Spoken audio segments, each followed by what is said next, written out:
Por ejemplo, lo pueden contestar cualquiera de los tres, pero probablemente algunas pueden estar más acordes al tema que les correspondió o que les corresponde. Por ejemplo, ¿cuándo ocurrió el primer caso real publicado de COVID? Hay un dilema sobre si realmente el de China fue el primero o no y en qué fechas aproximadamente. ¿Alguien quiere comentar algo sobre esto? El, Sergio, ¿revisaste el tema? el primer caso que se tiene documentado es del 17 de noviembre y sí fue en China. Ese es al menos del que hay reporte, pero no es un reporte en la literatura científica, es un reporte a través de un whistleblower, un soplón del gobierno chino que liberó esa información o que encontró esa información y la filtró a los medios. Porque sí hay mucha controversia todavía en cuanto a dónde empezó o cuál fue el caso cero. De hecho, tengo entendido que todavía no se ha identificado el paciente cero. Muy bien. Y esta es una pregunta también que es muy común ahora a raíz del conocimiento de cómo invade el virus. Seguramente hemos revisado todos que los receptores estos de la enzima convertidora a la angiotensina 2 participan como un receptor que facilita la ligadura de las proteínas del virus. La pregunta es, ¿hay más mecanismos por los cuales el virus puede penetrar? Dejo el ejemplo del bulbo olfatorio que mencionó, por ejemplo, el doctor Soto. ¿Ustedes qué opinan sobre eso? Ahí puedo responder algo yo. Sí. También se ha propuesto los receptores de EPP4 como un mecanismo de entrada, pero está menos estudiado que los receptores de la enzima convertidora de angiotensina. Y no se sabe cuál sea la consecuencia del involucro de los DPP4 todavía. Sí, digamos que lo más conocido es la enzima, el receptor de la enzima, pero porque ya era bien conocido de los De los coronavirus previos. en general, pues, ¿verdad? Así es. Muy bien. Y hay una pregunta aquí del público que es muy interesante. Dice, la pregunta que nos hace Ángel Antonio ¿es verdad que las personas asintomáticas no transmiten el SARS-CoV-2? ¿Ustedes qué pudieran contestarle sobre eso? Eh, eh, pues Ingrid y sí, el sí lo doctor conozco. Soto. Dice aquí que si las personas asintomáticas no transmiten, tiene ese concepto él. ¿Qué opinan sobre eso?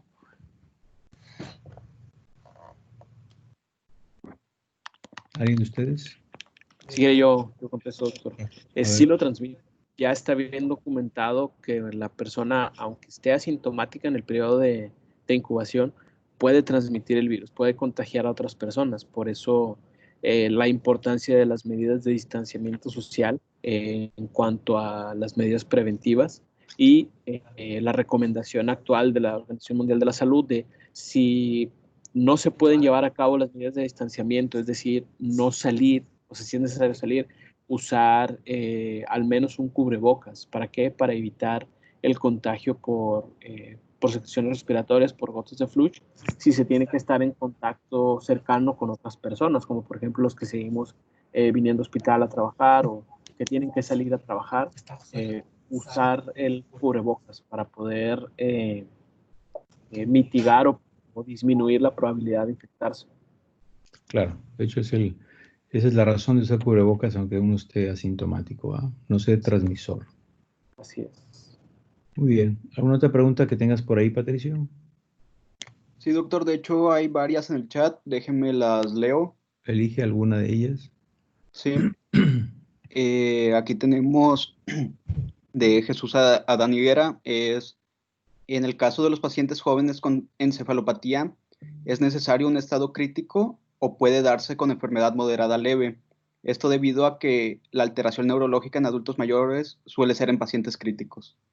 Nos pregunta que si la encefalopatía se demuestra únicamente en pacientes críticos o también puede darse en un estado leve, que me parece que es la ponencia del doctor Soto. Sí. Mira, con respecto al tema de la encefalopatía, como mencioné, la evidencia en la literatura, pues desafortunadamente es poca y ese modelo de encefalopatía con una isquemia difusa y con alteración de la sustancia blanca de manera difusa se demostró mayormente en pacientes mayores. Lo que se observó, que sí está tanto en jóvenes como en adultos mayores, es el modelo de isquemia focal, o sea, el infarto cerebral.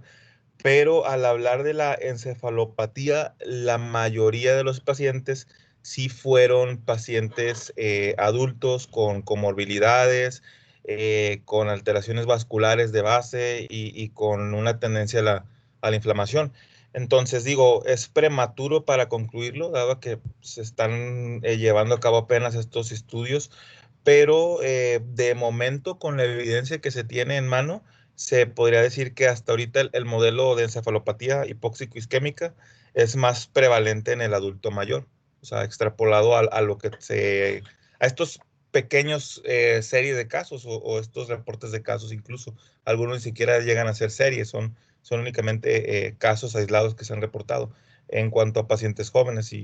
Pero entonces sí, de manera general, para responder esa pregunta, sí se esperaría verla más en un adulto mayor que en un paciente joven. En caso de encefalopatía, o sea, isquemia difusa, para aclararlo con respecto al infarto cerebral, que eso sí ya es otra cuestión. Gracias. Y Por nada. luego tenemos aquí la pregunta de Francisco Javier, que si los daños que observamos en el sistema nervioso central si existen datos de una lesión directa por el virus o si son debido a los mecanismos propios de la hipoxia. Ya, sí, también va relacionado a lo que mencioné. Sí existe evidencia directa por medio de autopsia y de otros, microscopía electrónica. Sí existe, o sea, sí está documentado, perfectamente documentado, invasión directa del virus hacia el sistema nervioso central. De eso no hay duda. Lo que se propone ahorita, pero bueno, como mencioné, la mayoría de los estudios que nos aclararon eso fueron post-mortem, en pacientes, pues ya evidentemente, donde pues se pudo realizar estudios más invasivos, ¿verdad? Lo que mencioné yo ahí de forma muy breve por horas de tiempo es que en la actualidad los métodos diagnósticos tal vez no nos van a permitir realizar el 100% de los diagnósticos, o sea, demostrarlo en el 100% de los casos, y en algunos de estos pues no vamos a poder concluirlo por la limitante de los métodos diagnósticos actuales y por la experiencia en el uso de estos métodos. Porque, por ejemplo, se veía con modelos de enfermedad como el virus del oeste del Nilo, en el cual se cambió de método de detección del PCR a los anticuerpos, y pudiera sugerirse que se haga esto en esta enfermedad, porque ahorita lo que se hace es que se busca la presencia del virus de forma directa mediante el PCR del líquido cefalorraquídeo. Entonces, lo que se está haciendo en la mayoría de los centros grandes que están estudiando esto. Y es como mencioné, para concluir la respuesta, son dos los mecanismos. El más común es el de hipoxia, que es el más relacionado nuevamente con comorbilidades y adulto mayor, pero sí también se tiene evidencia de una invasión directa del virus al sistema nervioso central, solo que no lo estamos demostrando adecuadamente en la mayoría de los casos, pero es lo que se puede concluir. Muy bien, ya estamos sobre el tiempo, son las 11:27. Yo quisiera comentarles que hay tiempo para preguntas en los siguientes seminarios. Recordarles, antes de que se nos vaya a cortar la transmisión, que a las 10 de la mañana, el día 19 de junio, tenemos el segundo módulo y vamos a abarcar 3 temas en concreto. Uno es dolor de cabeza y dolor, o sea, cefalea y dolor, relacionado con la pandemia. Vamos a hablar también sobre síndrome epiléptico y el tema vamos a extenderlo un poquito más sobre el infarto cerebral y el COVID. Eso sería la cita del próximo viernes a las 10 de la mañana. Y yo quisiera pedirle a la doctora Ingrid si quiere hacer un comentario para cerrar el módulo de hoy. Ingrid. Solamente estoy viendo una pregunta de Ricardo Tello sobre el tratamiento dopaminérgico.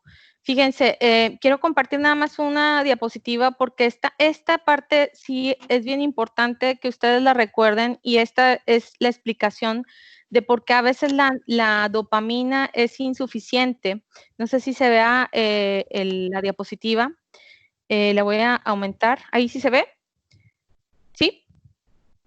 Fíjense, la parte de la dopamina, cuando se desintegra, genera la adrenalina.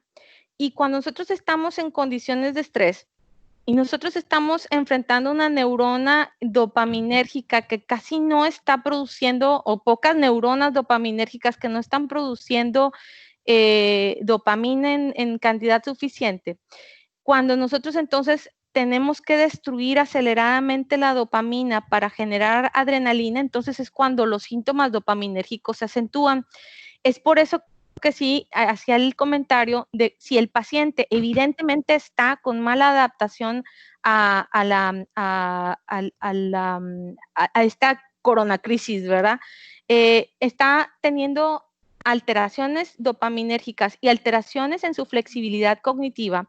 Lo primero que tenemos que hacer es trabajar disminuyendo el estrés, quizá con ansiolíticos, haciendo pruebas para ver si no está deprimido, si no está psicótico, si no tiene algo más. Y primero tratar eso para luego, ahora sí, a lo mejor revalorarlo en una semana para ver si realmente tiene sentido hacer modificaciones en su medicamento. Pero yo en lo particular lo que sí he estado viendo bastante es eso, de que los pacientes están teniendo agudización de sus problemas, pero muchos de ellos tienen problemas de esta flexibilidad cognitiva disminuida y sí les está pegando bastante. Entonces, bueno, lo que hablábamos del aislamiento social, del estrés, de la inactividad física, eso sí es bien importante. Son cosas que tenemos que explicarle al paciente e insistirle mucho al cuidador de que la rutina tiene que cambiar. Luego, la mortalidad en pacientes con Parkinson y COVID. Realmente son series, es una serie de 10 pacientes. Son el perfil, yo no puedo hablar ahorita todavía de una mortalidad. Sí estaban más aumentados en esos pacientes que son adultos mayores, por arriba de 78 años, que son pacientes con terapias avanzadas, con un Parkinson muy avanzado, definitivamente son los más vulnerables. Pero todavía hablar de una mortalidad en pacientes de COVID, no, todavía no podemos decir tanto como en la población general, todavía no lo podemos decir.